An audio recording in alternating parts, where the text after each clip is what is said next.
Hello, friends. Welcome here to another day of Voyage, our voyage by opening up the wings of our understanding and joining the vast field of consciousness, joining the multiverse of information intelligence.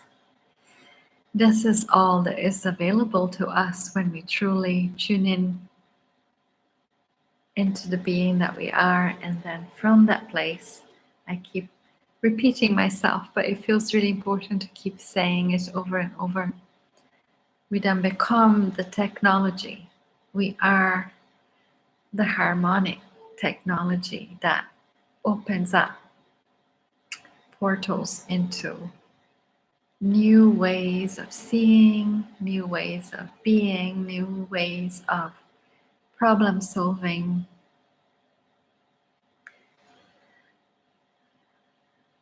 Does this ring true to you?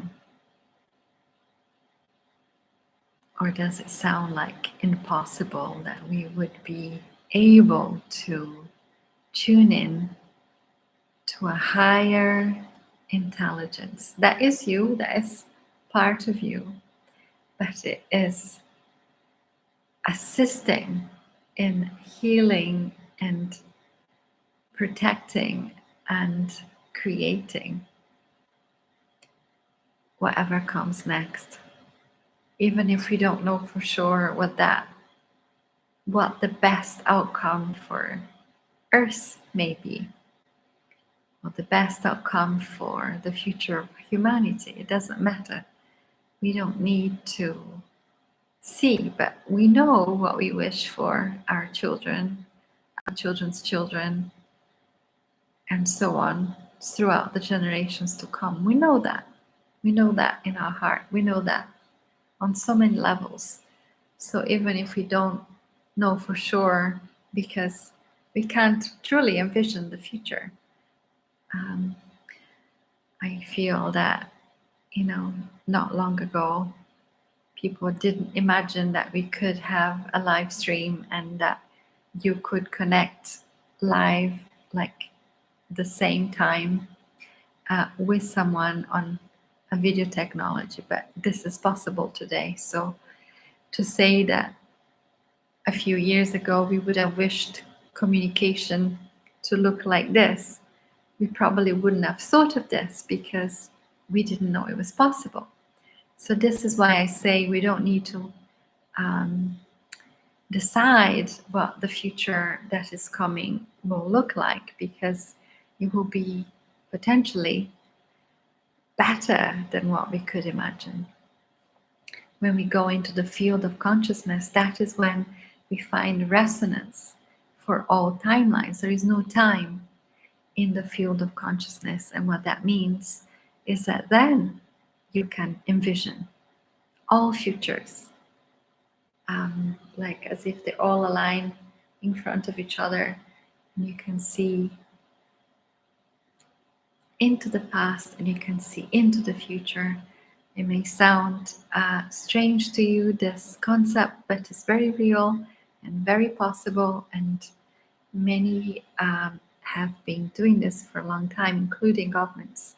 They have had technology, they have used technology to bypass the mind, but in truth, we don't need technology because we are the technology.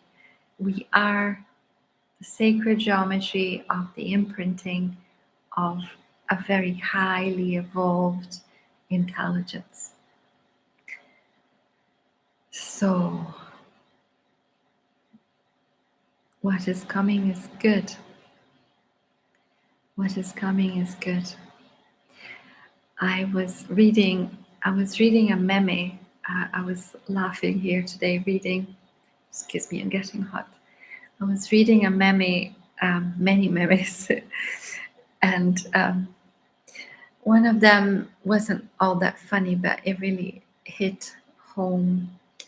It went along the lines of, we have been taught, we generationally have been taught to be scared of witches, But nobody has ever told us to be afraid of the ones who burnt them alive.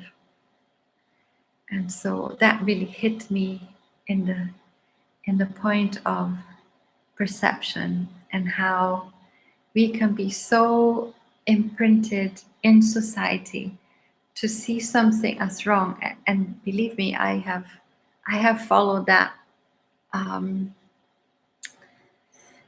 that play out, that confusion, if you like, myself, in my younger years. It's easy to do when everybody else is doing the same. It's part of being human. We want to belong, we want to be part of, we know that we are part of each other, and on some level we yearn and hunger to be at one with everyone. So we don't want, the expression of rocking the boat. We don't want to rock the boat because we don't want to imagine ourselves outside it. But beware, because the so-called boat may be going in the wrong direction of your soul. So this is why we're doing 3 minutes every day. This is why we are inspiring you to be at one with the being that you are, with the center point, with the 0 point, with the wise part of yourself. Because as I was saying, most people are afraid of something because they're told that this is a scary thing. But in truth, when you look at the full picture, what was more scary? What was more detrimental to life? The power of healing of a witch, or the power of destruction of the ones that were sentencing healers to death? So we are not far off those dark ages. I wish it was different, but we're not far off those dark ages if we don't wake up in time, if we don't open up all of our sensory perception and realize that there is a lot that we are not willing to see. And it's time to see the full picture and then make harmonious decisions that will benefit all of life, the insects, the birds, the fish in the sea, as well as the future of humanity. So this feels a somber share today, but I really feel it's time for us to say no to what mustn't continue, and to rise the vibration, rise our consciousness in density, so that we are acting and making decisions from a expanded way of seeing and perceiving. Because it's natural, if you're willing to climb the mountain and to push that little bit further all the way to the summit, you're gonna get the best view. So it's not easy, and not many people get to the top. And I'm not talking about the top as in business or the money ladder or anything like that. I'm talking about vision. Being a visionary is not easy, and you may feel alone a lot of the time, and you feel like you're dragging so much, and it's exhausting. I experienced that too. So I know that if you are a visionary, it's not easy. It's sometimes a very lonely road to let go of what doesn't serve you, or what is too heavy to carry, and so that you can be free and lightness of being, to get to the summit. And then the view is yours. The full perception, the wings of your mind are then able to take off into another reality, another dimension, another way of being. Call it what you will. It's about the future that is coming. So be inspired to be powerful and to choose wisely and to think about the future carefully. And what we are told is not the whole truth.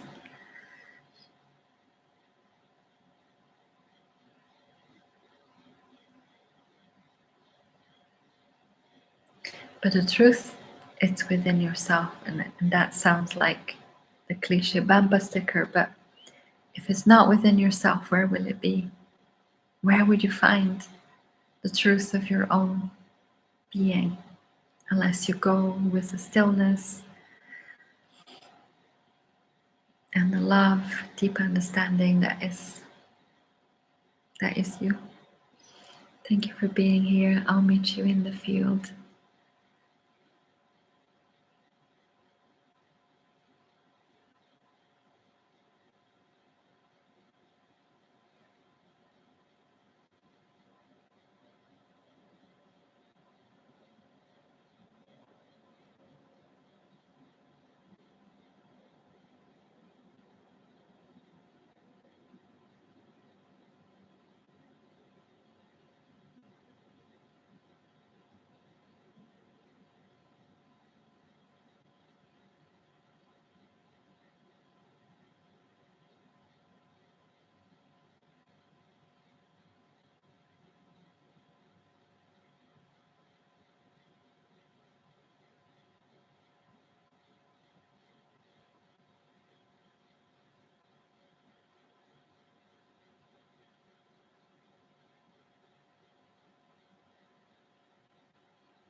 Thank you all. Thank you, Charlotte, for the comment. I'm in my home. I know it looks like a temple. It's one of the walls in my house. So I guess I do live. I always say I live in a palace these days, but it's a beautiful place. Thank you all so much for being with me. Thank you for being brave. Thank you for being so brave that you are willing to be human, to be yourself, and to be here on planet Earth at this time. Sending you so much love from my home temple. Love you all. See you all tomorrow.